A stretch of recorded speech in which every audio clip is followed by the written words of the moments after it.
1971 সাল। বিশ্ব মানচিত্রে তখন জন্ম নিচ্ছে এক নতুন দেশ, আর সেই জন্ম যন্ত্রণায় ক্ষতবিক্ষত হচ্ছে লক্ষ লক্ষ মানুষ।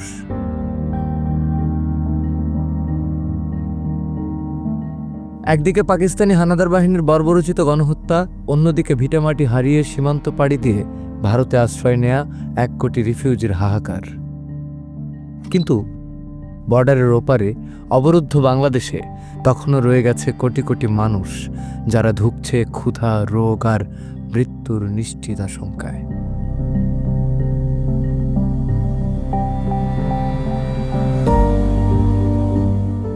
বিশ্ব মোড়লরা যখন কূটনৈতিক চাল চালতে ব্যস্ত, তখন লন্ডনের এক ছোট্ট অফিসে বসে কয়েকজন সাধারণ মানুষ নিলেন এক অসাধারণ ও ঝুঁকিপূর্ণ সিদ্ধান্ত। তারা কোনো সামরিক বাহিনী নন, কোনো সরকারি সংস্থা নন। তারা কেবল একদল মানবতাবাদী, যারা বিশ্বাস করতেন মৃত্যু পথযাত্রী মানুষকে বাঁচানোর জন্য কোনো পাসপোর্টের প্রয়োজন হয় না। এই বিশ্বাস থেকেই জন্ম নিল মুক্তিযুদ্ধের ইতিহাসের অন্যতম রোমাঞ্চকর এক অধ্যায়, অপারেশন ওমেগা। লন্ডন থেকে প্রকাশিত পিস নিউজ পত্রিকার সম্পাদক রজার মুডি ছিলেন এই পাগলাটে পরিকল্পনার মূল হোতা। এপ্রিলের মাঝামাঝি সময়ে পত্রিকায় এক ছোট্ট বিজ্ঞাপন দিলেন তিনি। লন্ডনবাসীদের ছোট একটি দল পূর্ব বাংলায় ত্রাণ সামগ্রী সহ অভিযানের সম্ভাব্যতা পরীক্ষা করছে। যারা শারীরিকভাবে সক্ষম এবং ব্যক্তিগত বন্ধনে আবদ্ধ নন, এমন স্বেচ্ছাসেবীদের দ্রুত যোগাযোগ করার অনুরোধ করা হলো। শর্ত ছিল একটাই, জীবনের ঝুঁকি নিতে হবে।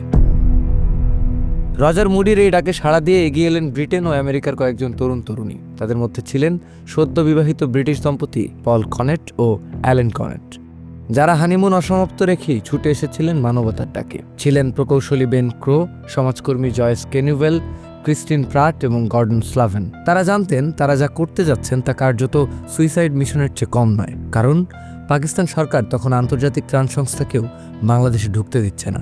সেখানে এই কয়েকজন নিরস্ত্র বিদেশি কিভাবে হায়নাদের চোখ ফাঁকি দিয়ে ত্রাণ পৌঁছে দেবেন? লন্ডনের কেলডোনিয়ন রোডের এক স্যাঁতসেঁতে অফিসে বসে তৈরি হলো ব্লুপ্রিন্ট। নাম দেয়া হলো অপারেশন ওমেগা। তাদের স্লোগান ছিল বিপ্লবাত্মক, ব্যথাতুর এবং সাহায্যকারীর মাঝখানে কোনো দেয়ালই বৈধ নয়। মৃত্যুর মুখে পতিত মানুষকে সাহায্য করার জন্য কোনো অনুমতির প্রয়োজন হয় না। সাধারণ মানুষের কাছ থেকে চাঁদা তুলে কেনা হলো 2টি অ্যাম্বুলেন্স ও ল্যান্ড রোভার। এরপর শুরু হলো এক অবিশ্বাস্য যাত্রা।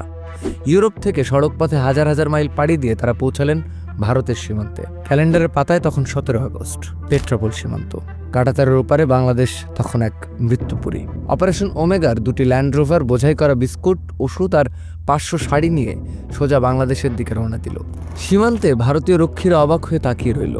গাড়িটা সত্যি ঢুকে পড়ল বাংলাদেশে। দুপুর 12:15 যশোর রোড ধরে ধুলো উড়িয়ে বাংলাদেশে ঢুকে পড়ল ওমেগার গাড়ি। কিন্তু বেশি দূর যাওয়া গেল না। কয়েকশো গজ ভেতরে ঢুকতে পাকিস্তানি সেনারা পথ আটকে দাঁড়ালো। শুরু হলো তর্ক।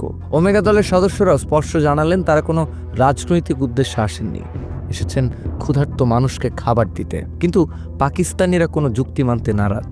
তারা 4 জন স্বেচ্ছাসেবীকে বন্দুকের মুখে জিপে তুলে নিয়ে গেল অজ্ঞাত স্থানে। টানা 5 ঘন্টা চলল মানসিক নির্যাতন ও জিজ্ঞাসাবাদ।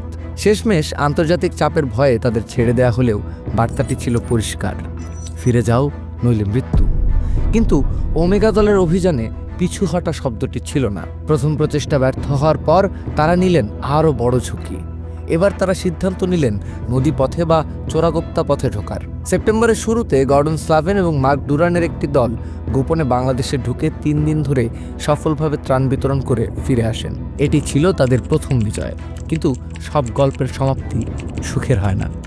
অক্টোবরের শুরুতে তৃতীয়বারের মতো সীমান্ত অতিক্রম করলেন পল কনেটের স্ত্রী অ্যালেন কনেট এবং গর্ডন স্লাভেন। তারা যশোরের শিমুলিয়া মিশনের একটি চার্চে আশ্রয় নিয়েছিলেন। তাদের উদ্দেশ্য ছিল স্থানীয়দের মাঝে গোপনে ওষুধ ও খাবার পৌঁছে দেয়া।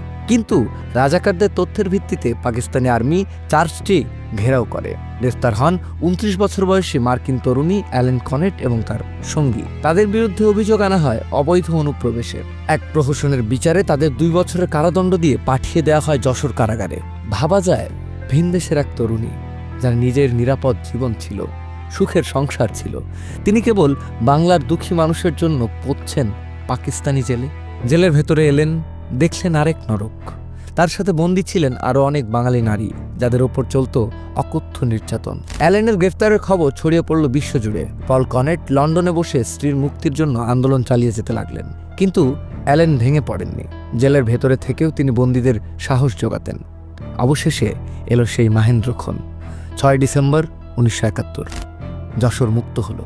মুক্তিবাহিনীর বীরোচিত আক্রমণে পালিয়ে গেল পাকিস্তানিরা। কারাগারের তালা ভেঙে মুক্ত হলেন অ্যালেন কনেট ও গর্ডন স্লাভেন। তাদের স্বাগত জানালো মুক্ত বাতাস আর হাজারো কৃতজ্ঞ বাঙালি। অপারেশন ওমেগা হয়তো লাখ লাখ মানুষকে খাওয়াতে পারেনি, তাদের ত্রাণের পরিমাণ হয়তো খুব বিশাল ছিল না, কিন্তু তারা যা করেছিলেন তা ছিল একটি প্রতীকী চপেটাঘাত। তারা বিশ্বকে দেখিয়েছিলেন পাকিস্তান সরকার ত্রাণ কার্যক্রমে বাধা দিচ্ছে এবং সেখানে পরিকল্পিত গণহত্যা চলছে। তাদের এই দুঃসাহসিকতা আন্তর্জাতিক মিডিয়ায় বাংলাদেশের সপক্ষে জনমত গঠনে বারুদের মতো কাজ করেছিল। রজার মুডি, পল এলেন কনেট, বেন ক্রো কিংবা গর্ডন স্লাভেন তারা কেউ আমাদের রক্ত সম্পর্কের আত্মীয় ছিলেন না, কিন্তু 71-এর সেই উত্তাল দিনগুলোতে তারা প্রমাণ করেছিলেন মানবতার সম্পর্ক রক্তের চেয়েও গভীর। তাদের ল্যান্ড রোভারের চাকা যশোর রোডের ধুলোয় যে দাগ রেখে গিয়েছিল তা বাংলাদেশের ইতিহাসের পাতায় অক্ষয় হয়ে আছে।